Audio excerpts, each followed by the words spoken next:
तेजस्वी जी नहीं दिख रहे हैं। नहीं, तेजस्वी जी आवश्यक काम से गए हुए हैं। लालू प्रसाद जी के शासनकाल में ही सारी कमी दिखाई जा रही थी। समाज के अंतिम पंक्ति के लोगों की जो हालात हैं, उनके हालात कैसे सुधरे, उन चीज़ों पर सरकार का एलोकेशन होना चाहिए। शोरूम खुल रहा है किसी विदेशी कंपनी के कार का, तो उसको हम यदि विकास कहेंगे तो मैं समझता हूँ कि इनका अर्थशास्त्र बहुत कमज़ोर है। अब सरकार बजट के समय सिर्फ रोजगार देंगे, जैसे चुनाव के समय 19 लाख रोजगार की घोषणा हो गई, उस तरह से बजट में हो जाए, तो मैं नहीं समझता कि एक सार्थक कदम होगा। नमस्कार, इनसाइडर लाइव में आपका स्वागत है। आपके साथ में मैं हूं अनामिका। तो देखिए, हम लोग इस वक्त खड़े हैं बिहार विधानसभा में और यहां पर से आपको सीधी तस्वीरें हम आपको दिखा रहे हैं, बता रहे हैं कि किस तरीके से अभी कुछ ही देर में बजट पेश होगा। बिहार के वित्त मंत्री उप मुख्यमंत्री जो तारकिशोर प्रसाद हैं, वो अभी कुछ ही देर में बिहार का बजट पेश करने वाले और लगातार दूसरी बार जो है वित्त मंत्री तारकिशोर प्रसाद जो हैं वो बिहार का बजट पेश करेंगे। लेकिन सबसे बड़ी बात यह है कि इस बजट से लोगों की कई उम्मीदें जुड़ी हुई हैं। विपक्ष जो है वो भी सरकार से तमाम सवाल ये पूछ रहा है कि आखिर सरकार क्या कुछ कर रही है।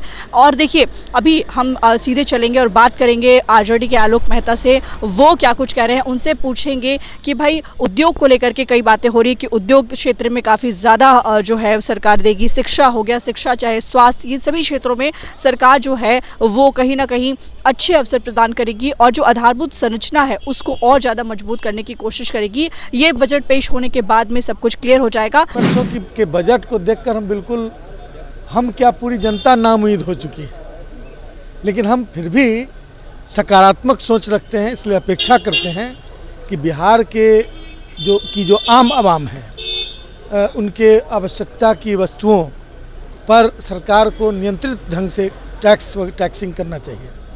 दूसरी बात कि विकास के मसौदे को प्रायोरिटी देना चाहिए। कौन सा विकास?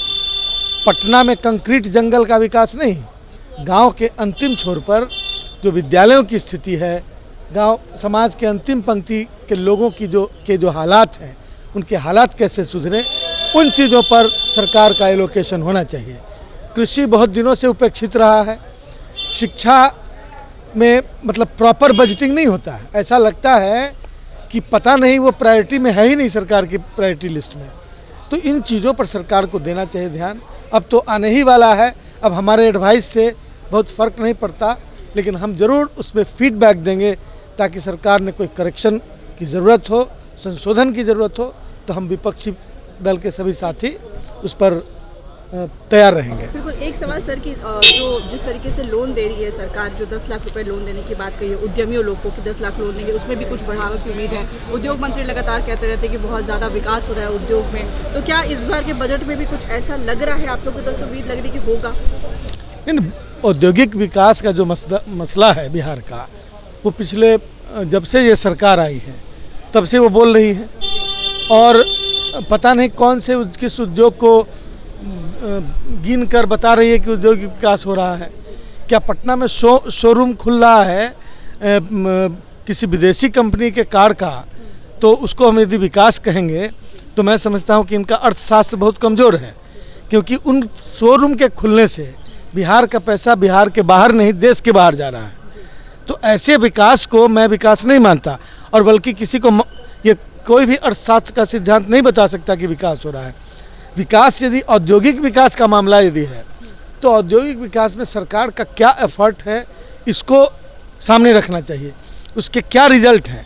अब एफर्ट कर रहे हैं, रिजल्ट आ ही नहीं रहा है।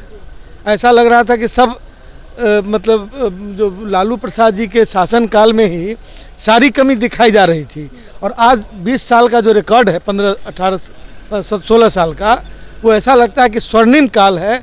कहीं उद्योग नहीं दिख रहे हैं, और आज भी लगा रहे हैं, कोशिश कर रहे हैं वाली बात की जा रही है।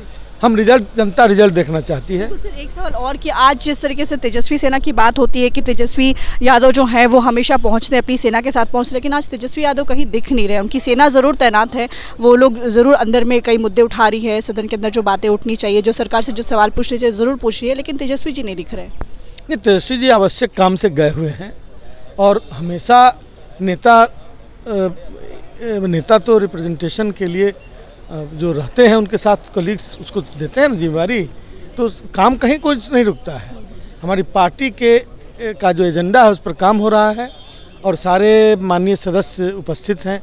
नेता के नहीं रहने के बावजूद आजकल कम्युनिकेशन के डिफरेंट मीडियम हो गए हैं, वो भी कहीं बैठकर हमारी प्रोसीडिंग को देख रहे होंगे और जो गाइड करने की बात होती है वो करते भी हैं। सर एक सवाल और कि जिस तरीके से विपक्ष हमेशा बोलता रहता है कि वो बेरोजगार जो इस तरह से यहाँ पे बेरोजगारी इतनी फैल रही है, युवाओं को रोजगार देने की बात हो रही है, लग रहा है कि इस बार के बजट में कुछ ऐसा रोजगार के अवसर मिलेंगे युवाओं को, बिहार के युवाओं को? देखिए, रोजगार के अवसर तो सरकार के कंटिन्यूअस एफर्ट का नतीजा होता है। अब सरकार बजट के समय सिर्फ रोजगार देंगे, जैसे चुनाव के समय 19 लाख रोजगार की घोषणा हो गई, उस तरह से बजट में हो जाए तो मैं नहीं समझता कि एक सार्थक कदम होगा। रोजगार कोई वायरस अब बीमारी नहीं है जिसका वैक्सीन निकाल दीजिएगा और तुरंत उसका समाधान हो जाएगा। रोजगार एक कंटिन्यूअस एंड स्टडी प्रोसेस है। जब आपकी आर्थिक स्थिति बेहतर होगी, औद्योगिक विकास होगा, कृषि आधारित उद्योगों की संभावना बिहार में है, उसको प्रमोट कीजिएगा, तब जाके रोजगार का भी सृजन होगा। लेकिन आपके क्या एफर्ट्स हैं, आपके क्या एफर्ट्स के क्या रिजल्ट हैं, ये दिखला रहे हैं। ये ट्रैक बता रहा है कि शायद आज भी फिर उसी तरह के खोखले वादे किए जा सकते हैं, ऐसी संभावना दिख रही है। मैं मांग करता हूं कि सार्थक कदम उठाए जाएं और इस साल जो आप घोषणा कर रहे हैं, अगले साल के पहले उसका कंप्लायंस यदि नहीं हुआ तो आपकी इस घोषणा का कोई मतलब नहीं और जनता को कोई लाभ नहीं मिलेगा। अनुमान ये लग रहा है सर कि 10% इस बार का जो बजट है उसको बढ़ा करके मिल रहा है, 10% बढ़ गया है, लेकिन बजट काफ़ी मिल रहा है, लेकिन उसको इम्प्लीमेंट करके नहीं देखा जा रहा है कि वो इम्प्लीमेंट हो रहा है। बजट ठीक है, बजट बढ़ता जा रहा है, लेकिन इम्प्लीमेशन नहीं दिख रहा है। प्रॉपर एलोकेशन जो है बजट का, ये होना चाहिए था। किस फील्ड में डिस्क्रिपेंसी है, आपके शिक्षा जगत में बहुत भारी गैप है, आप उसको कितनी प्रायोरिटी दे रहे हैं। आप बारिश, नेचुरल ढंग से जब बारिश होती है और फसल का उत्पादन बढ़ जाता है तब आप अपनी पीठ ठोकते हैं कि बहुत उत्पादन, धान का उत्पादन हो गया। लेकिन आपके स्तर से क्या हुआ, जब बारिश नहीं हुई, सुखाड़ हुआ, तो आपने क्या किया? फिर उसके बाद धान की पैदावार हो गई और मार्केट में औने पौने दाम में लोग खरीद रहे हैं, तो आपके MSP का क्या हुआ, आपके इम्प्लीमेंटेशन का क्या हुआ? जो स्कीम्स हैं तो वो सब जगह स्लैक्स हैं, कमियां हैं, जिसकी वजह से मैं समझता हूं कि जिन वजह से ये सारे बजट और कार्यक्रम बनते हैं सब मैंने खोखले वादे से दिखने लगे।